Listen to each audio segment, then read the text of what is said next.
जब कोई इंसान अपने लक्ष्य में नाकामयाब होता है तो आसपास के लोग कहते हैं कि तुम्हें अपनी अंतरात्मा की आवाज सुननी चाहिए थी, तुमने गलत राह पकड़ ली। अगर तुम अपनी अंतरात्मा की आवाज सुनते तो तुम अपने रास्ते से कभी नहीं भटकते। और ये बात हम में से लगभग हर एक इंसान ने अपने जीवन में एक ना एक बार तो जरूर सुनी होगी।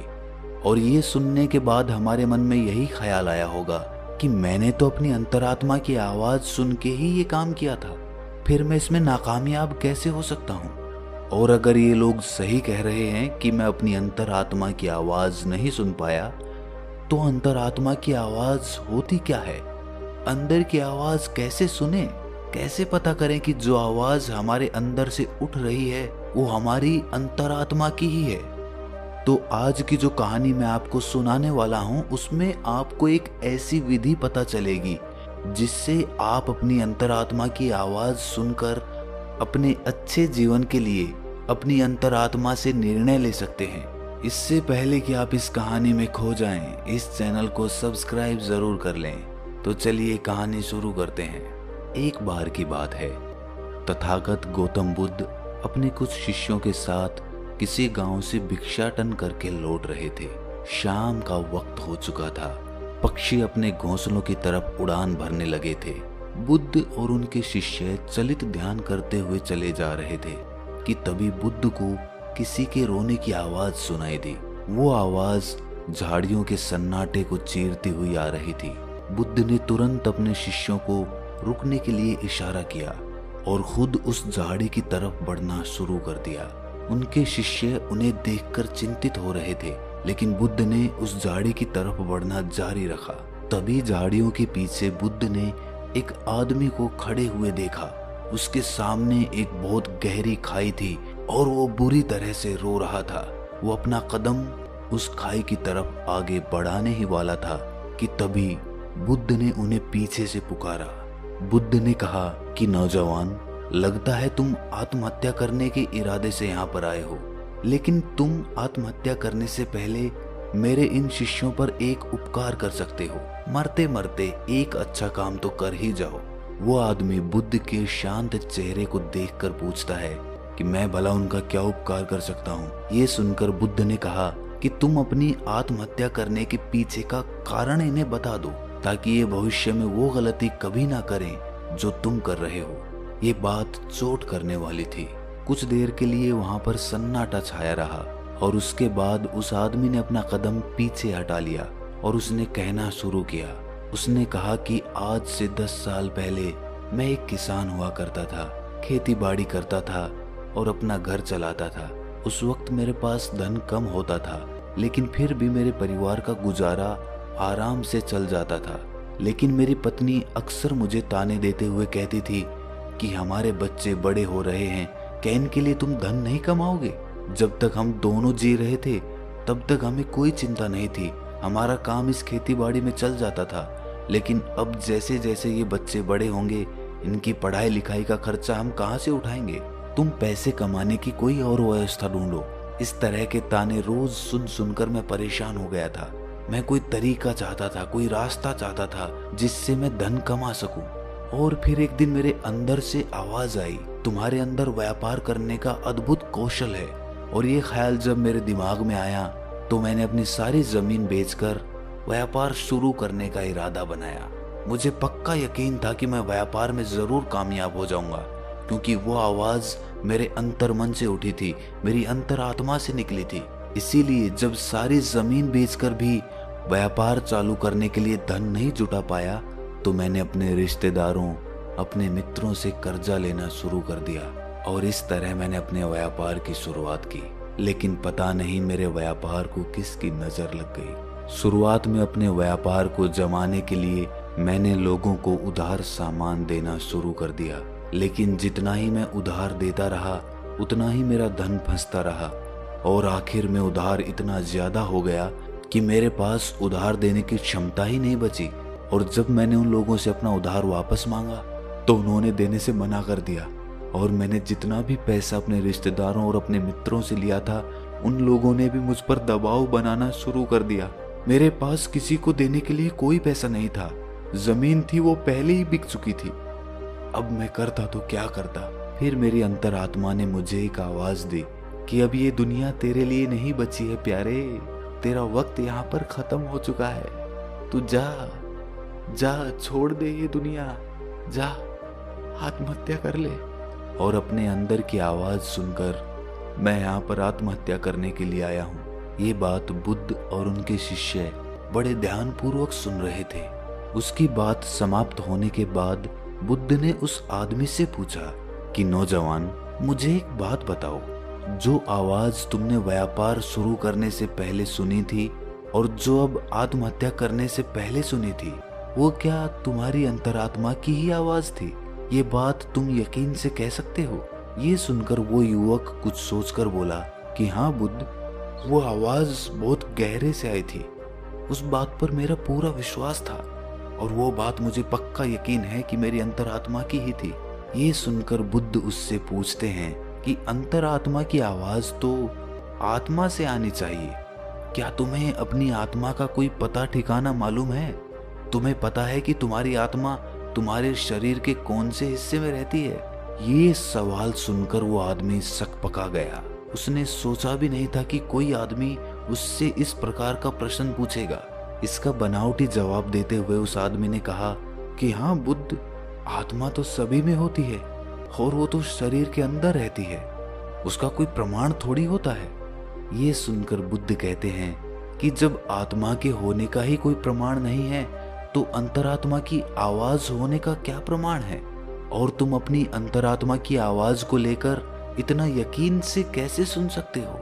असल में जो आवाज तुमने तब सुनी थी और जो अब सुनी है, वो आवाज तुम्हारी अंतरात्मा की नहीं बल्कि तुम्हारे मन की आवाज थी। वो तुम्हारा मन का ही बुना हुआ एक जाल था जिसमें तुम फंस गए और अब निकलने का तुम्हें कोई रास्ता नहीं सूझ रहा था, तो तुम्हारे मन ने ही तुम्हें निर्देश दिया कि तुम आत्महत्या कर लो। ध्यान रखना, अंतरात्मा तुम्हें कभी भी हिंसा वाला रास्ता नहीं दिखाएगी। आत्मा तो शुद्ध होती है, निर्मल होती है, वो भला किसी को हिंसा के रास्ते पे कैसे भेज सकती है? और तुम आत्महत्या करने का फैसला लेके हिंसा का रास्ता अपना रहे हो। ये उत्तर सुनकर उस आदमी के मन को थोड़ी ठंडक मिली। वो बुद्ध से और बातें करने के लिए उत्सुक हो गया। इसके बाद उस आदमी ने पूछा कि हे महाशय, आप मुझे बहुत ज्ञानी मालूम होते हैं, क्या आप मुझे अपनी अंतरात्मा की आवाज सुनने का कोई मार्ग दिखा सकते हैं जिससे मैं अपने जीवन के अंधकार से बाहर आ सकूं? इसका जवाब देते हुए बुद्ध कहते हैं कि कोई दूसरा आदमी तुम्हें तुम्हारी अंतरात्मा की आवाज कैसे सुनवा सकता है? आत्मा तुम्हारी है तो अंतरात्मा की आवाज भी तुम्हें ही सुननी होगी।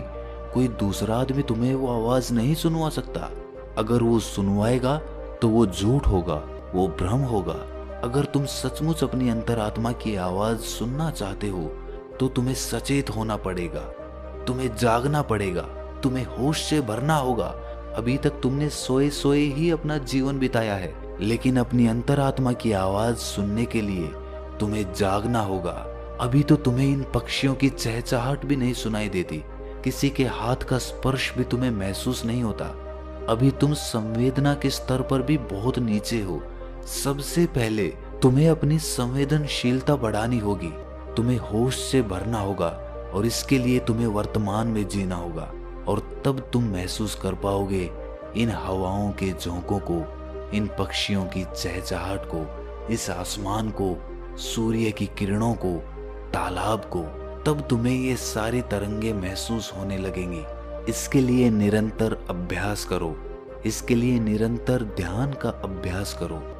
ध्यान का अभ्यास करने से मन निर्मल बनता है, मन शांत बनता है, और मन जितना ही शांत होगा उतना ही संवेदनशील भी होगा। ये कहकर बुद्ध एक पत्थर उठाते हैं और पास के ही एक तालाब में फेंक देते हैं।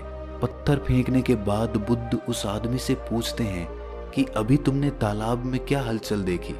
ये सुनकर वो आदमी कहता है कि मैंने देखा कि एक पत्थर तालाब में जाकर गिरा और उसमें डूब गया। ये सुनकर बुद्ध कहते हैं कि ये सारी चीजें तुमने ऊपर ऊपर से देखी हैं, पानी के नीचे क्या हो रहा है ये तुम्हें अभी नहीं मालूम। और जब तक इस पानी के ऊपर की काई नहीं हटेगी, जब तक तुम्हें मालूम भी नहीं होगा कि पानी के नीचे क्या चल रहा है। उसी प्रकार हमारे मन पे जो विचारों का जाल है, हमारे मस्तिष्क को जिन विचारों ने ढक रखा है, वो विचार हमें गहरे में कभी उतरने ही नहीं देते। और जब एक बार विचारों की काई हमारे दिमाग से हटेगी तो नीचे पानी आएगा, और जब वो पानी भी स्पष्ट हो जाएगा तो हमारा मन भी निर्मल हो जाएगा और हम बहुत करुणा से भर जाएंगे, बहुत संवेदनशीलता से भर जाएंगे। फिर हमें ये हवा के झोंके ही आनंद प्रदान करेंगे। ध्यान रखना, मन के विचार ध्यान से शांत हो जाएंगे। और मन को साफ करने के लिए दिव्य प्रेम का अभ्यास करो। जब दिव्य प्रेम तुम्हारे अंदर पनपने लगता है तो तुम्हारा जीवन ही अपने आप में ध्यान बन जाता है। ये सुनकर वो आदमी पूछता है कि हे बुद्ध, ये दिव्य प्रेम क्या होता है? ये तो आज से पहले मैंने कभी सुना भी नहीं। उसका जवाब देते हुए बुद्ध ने कहा कि दिव्य प्रेम किसी विषय वस्तु से नहीं बंधा होता, ना वो किसी लालच से जुड़ा होता, ना किसी आकांक्षा से जुड़ा होता। वो तो सर्वत्र होता है, वो तो सभी से होता है, पक्षियों से, फूलों से, जानवरों से, इंसानों से, पेड़ पौधों से। उन सब के लिए जब तुम्हारे मन से प्रेम उमड़ने लगता है तो वही दिव्य प्रेम बन जाता है। अगर तुम उसका अभ्यास करना चाहते हो तो उसकी शुरुआत अभिनय से करो। जब भी तुम्हारे पास समय हो तुम खाली बैठ जाओ और ये अभिनय करो, ये सोच बनाओ कि तुम किसी पेड़ की तरफ प्रेम की तरंगे भेज रहे हो और वापस में वो पेड़ भी तुम्हारी तरफ प्रेम की तरंगे भेज रहा है। उसके बाद जैसे जैसे तुम ये अभ्यास करते जाओगे दिव्य प्रेम उमड़ने लगेगा और धीरे धीरे वो दिव्य प्रेम सर्वत्र हो जाएगा, सभी के लिए हो जाएगा। और उसके बाद तुम्हें अपनी आत्मा की झलक मिलेगी। तब तुम्हें पता चलेगा कि आत्मा क्या होती है और अंतरात्मा की आवाज क्या होती है। लेकिन उसके लिए तुम्हें अपने मन के जाल को काटना होगा, जो कि ध्यान या दिव्य प्रेम दोनों से संभव हो सकता है। ये प्रवचन सुनने के बाद वह आदमी बुद्ध के पैरों में गिर जाता है और अपनी आत्महत्या करने के विचार के बारे में वो बुद्ध से माफी मांगता है। दोस्तों, अगली वीडियो हम 2 दिन के बाद डालेंगे, लेकिन उससे पहले मैं आपसे एक विनती करना चाहता हूँ। आप हमारे प्रवचन सुनकर ज्ञान ग्रहण करते हैं, लेकिन ज्ञान तब तक असली ज्ञान नहीं होता जब तक वो अनुभव के स्तर पर न उतर जाए। आज की कहानी में हमने दिव्य प्रेम के बारे में जाना और ये भी जाना कि दिव्य प्रेम का अभ्यास कैसे किया जाता है। मैं चाहता हूँ कि जब तक हम अपनी अगली वीडियो डालें तब तक आप दिव्य प्रेम का अभ्यास करें, जैसा कि इस कहानी में बताया गया है।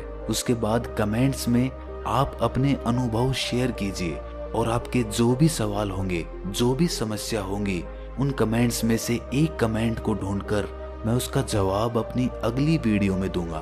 तो दिव्य प्रेम का अभ्यास करिए और कमेंट्स में बताएं कि आपका अनुभव कैसा रहा। तो दोस्तों, कैसी लगी आपको ये कहानी कमेंट सेक्शन में जरूर बताना, और अच्छी लगी तो इस चैनल को सब्सक्राइब जरूर कर लेना। तो मिलते हैं अगली कहानी में, तब तक के लिए अपना ख्याल रखें।